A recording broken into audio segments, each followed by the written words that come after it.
Seja muito bem-vindo a mais um vídeo aqui do Opinião Palestrina, torcedor palmeirense e torcedor de todos os clubes desse Brasil, certo, Diego? Certo. E chegamos ao 12º episódio aqui dessa série, Diego, e hoje nós falaremos de quem? México. Falaremos bastante aí sobre economia, política, cultura, né? Relembrando o formato. Se você está chegando aqui agora, a gente fala um pouco sobre esses aspectos do país e na sequência a gente fala sobre a seleção, certo, Diego? Certo. Então, sem maiores delongas, aliás, antes disso, se inscreva no canal, curta esse vídeo, compartilhe aí com seus amigos e dá aquela força para o canal crescer, certo, Diego? É isso aí. Então, sem maiores delongas, vamos direto aqui para os dados. Coloca aqui na tela, você já está observando aí dados super interessantes sobre economia, política, a questão religiosa do país, e a gente vai falar um pouquinho aqui sobre os principais aspectos, certo, Diego? O que você destaca aqui desses dados? O que chamou muito a minha atenção, Thiago, foi que o México tem uma população de 127 milhões de pessoas. Eu realmente não sabia, não tinha ideia pelo tamanho, porque não corresponde, assim como os exemplos da China, né? Exatamente, não é tão grande, né? Exato, territorialmente para ter tantas pessoas. Então eu fui surpreendido ali, foi um dado, quando eu vi, eu fiquei realmente surpreso. Outro ponto que eu não sabia que tinha o peso mexicano, eu não sabia que... Eu conhecia o peso, mas eu não sabia que tinha realmente peso argentino, peso mexicano, assim, o nome de são pesos, moedas diferentes para cada país. Porque normalmente acho que o pessoal cita peso, né? Só ali em si, eles não devem chamar de peso mexicano lá, né? Eles devem chamar só de peso. Exato. Então aí fica essa confusão, né? Você vê todo como peso, eu não sabia que tinha essa diferença. São os dois pontos que eu cito de maior curiosidade, né? Que me chamou a minha curiosidade. Sim, e o que me chama a atenção aqui, na verdade, é que é um país que tem um PIB muito alto, é o 15º maior PIB do mundo, só que, como a população é gigante, acaba tendo uma divisão muito ruim ali dos recursos. Sim. Então, um PIB per capita só entre aspas, né, de 10 mil dólares, que seria algo em torno de 55 mil reais aqui por ano. Pense aí como se o povo ganhasse cerca de 4 mil reais por mês, né? Então, não é dos maiores PIBs per capita do mundo. Se a gente observar aqui a colocação, é o 74º nesse quesito. E o IDH, que é ruim. Eu considero um IDH ruim. Claro que está à frente aí de muitas nações. O IDH, relembrando, né, avalia aí aspectos como a questão da educação, do desenvolvimento do país, né, a questão da sanitária, enfim, se o país tem acesso à saúde.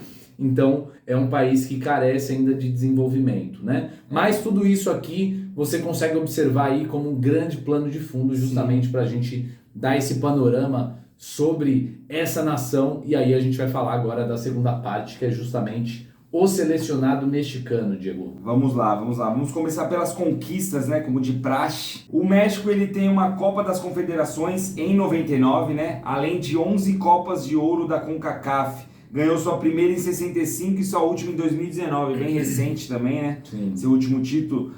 A melhor colocação na Copa é umas quartas de final em 70 e em 86, ano que a Argentina ganhou, né? Exato. Então, 70 em casa. E 70 em casa, né? Verdade, chegou às quartas. E 86, o ano que a Argentina ganhou a Copa.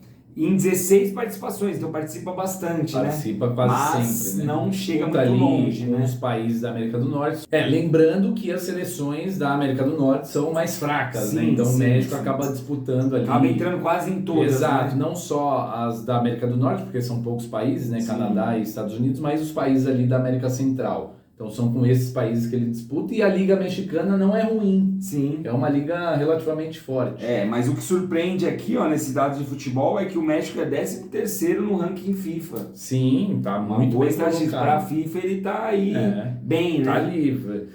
Seguindo essa linha, chegaria aí nas oitavas. Oitava até quartas. Daria para chegar. Exatamente. Ficar ali entre os 12, né? Sim. Vamos lá, o México ele joga normalmente num 4-4-3, a média é de 27 a 28 anos, uma média um pouquinho alta, né? Mas de jogadores experientes, não tão alta, mas de jogadores experientes. Uma das maiores, tá ali entre as maiores que a gente viu até agora. E vamos lá, né? Falar no time base do México. Vamos lá, eu começo falando aqui então do sistema defensivo. O destaque desse time, inclusive, é o Guillermo Ochoa, né? Atualmente ele joga no América do México e é um jogador de 37 anos. Você sabia que ele vai para a 5ª Copa, Diego? Não. 5ª Copa do Mundo. Ele tá uns recordistas de Copa, né? 5ª Copa do Mundo do Guillermo Ochoa. As 2 primeiras ele foi banco, mas nas 2 últimas, 2014 e 2018, ele foi titular realmente da foi seleção muito do México. novo para a Copa também, sim, né? Porque sim. 37, o normal seria chegar aos aí. 40, né? Exato. Ele começou, fazendo as contas aqui, com 20 anos na seleção, aproximadamente. Sim, então bem Aliás, jovem.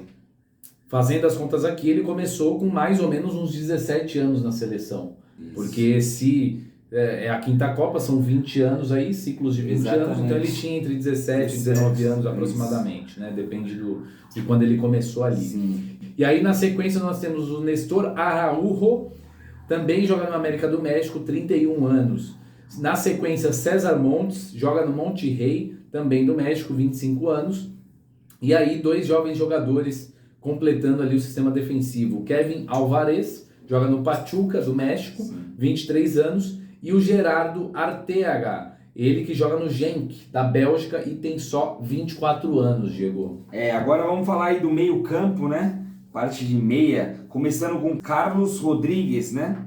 Que joga no Cruz Azul do México. A gente vê aí que bastante jogadores jogam, né? Realmente ali no seu campeonato nacional. Muitos jogadores da liga local. Exatamente. Né? E companheiro aí do Carlos, temos Eriks Gutierrez, do PSV da Holanda, 27 anos.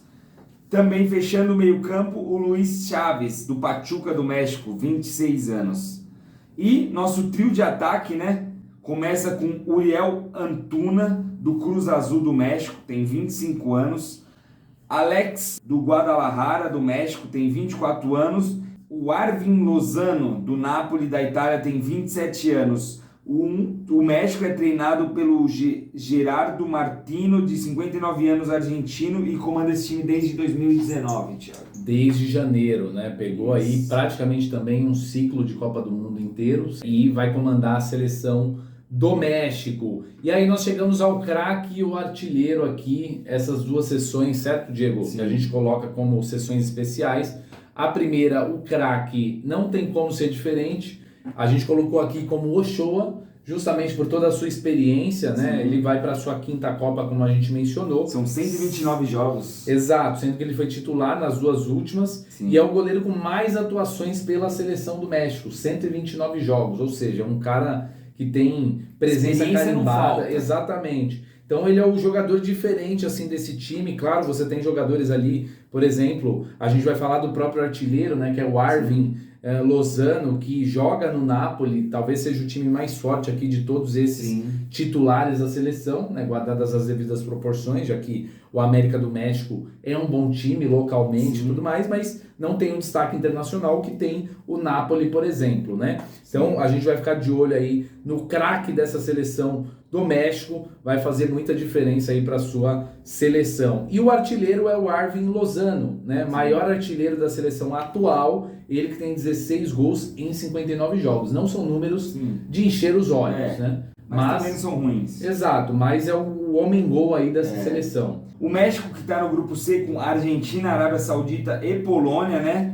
E aí agora a gente vai para os nossos palpites, né, Tiagão? Eu posso dizer aí que o México vai brigar com a Polônia ali para classificar para as oitavas, mas nada além disso. Eu achei que você fosse falar que iria para as oitavas. Eu quase falei, mas eu já ia falar. Você lembrou da Polônia. Pô, Lewandowski, velho. Dificilmente aí esse México aguenta pelo menos não tomar um golzinho do Leva, né? Vai ser um embate mas, bom. O Leva mas o Leva no Barcelona e no Bayern é uma coisa, né? Que ele joga com uma outra seleção atrás, né? Não uma seleção polonesa, né? Exato.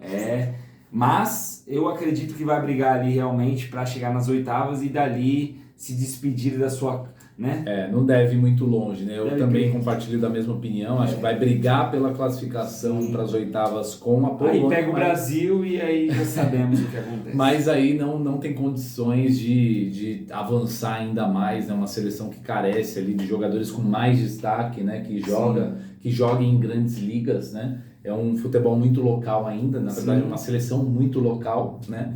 E falta um pouco mais para o México melhorar as suas campanhas, né? E é uma safra de jogadores mais rodados, vou dizer assim, porque a maioria joga ali e realmente futebol mexicano, né? Beleza, é um futebol até tecnicamente legal. Tem alguns jogadores surgindo, mas isso, ainda é um futebol muito local. Assim, eu acho que esse tipo de seleção realmente depende de ter alguns jogadores que joguem fora, né? Que tenham essa experiência europeia, exato, entendeu? Ou até sul-americana. Né, que também, que sejam mais rodados, né? Agora o México faz uns anos já não disputa a Libertadores, por exemplo, que seria uma grande escola, né, para esses jogadores, acabam disputando os campeonatos locais ali, aí o nível de competição é menor. Certo, Diego? Então a gente chega ao final de mais um capítulo aqui, mais um episódio desse especial Copa do Mundo do canal Opinião Palestrina. Eu peço para você se inscrever no canal se você ainda não é inscrito, curta esse vídeo, compartilhe aí com seus amigos. Amanhã nós teremos o 13º episódio dessa série, Diego. E nós falaremos de quem amanhã, Diego? Amanhã nós falaremos nada mais nada menos que a Polônia. Polônia, do Lewandowski. Exatamente. Amanhã mais um desafio de pronúncia aqui, Diego. Porque eu dei uma olhada ali nos jogadores, irmão, o bagulho vai ser treta. Vai ser difícil, imagina. Mas passaremos por esse desafio e você está convidado a assistir também amanhã às 18 horas. Episódio inédito da nossa série, certo? Curta assim que a gente lançar às 18 horas. Certo, Diego? A gente fica por aqui, certo? Mais alguma coisa para falar? Não, é isso. Pedir o pessoal se inscrever, seguir o canal, né? Acompanhar aí a nossa série. Todos os dias, 18 horas, um episódio novo, até o início da Copa. E muito obrigado a todo mundo e avante Brasil! Avante Brasil!